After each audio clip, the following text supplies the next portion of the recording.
যদি তো বাপাଙ୍କ কথা ন রাখু তাহলে তো লাগি এ ঘরর দরজা ସବୁଦିନ ପାଇଁ বন্ধ। এইটা ବି ମୋର ଶେଷ କଥା। ବୋଉ ଏ ବୋଉ ବୋଉ ମୋ କଥା ଟିକେ ଶୁଣ।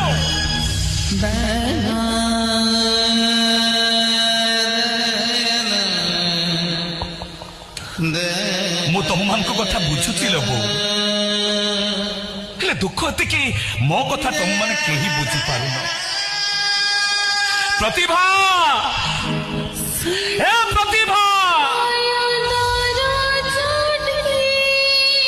ତମେ ମତେ ଭୁଲିଯିବ କି ନାଇଁ ସେ କଥା ମୁଁ କହିପାରିବିନି, ହେଲେ ମୁଁ ତମକୁ କେବେ ବି ଭୁଲି ପାରିବିନି ପ୍ରତିଭା। ସେଇଦିନ ମୁଁ ଭୁଲିଯିବି ଯୋଉଦିନ ଏ ବରୁଣ ମହାତିର ଛାତିର ସ୍ପନ୍ଦନ ବନ୍ଦ ହେଇଯିବ।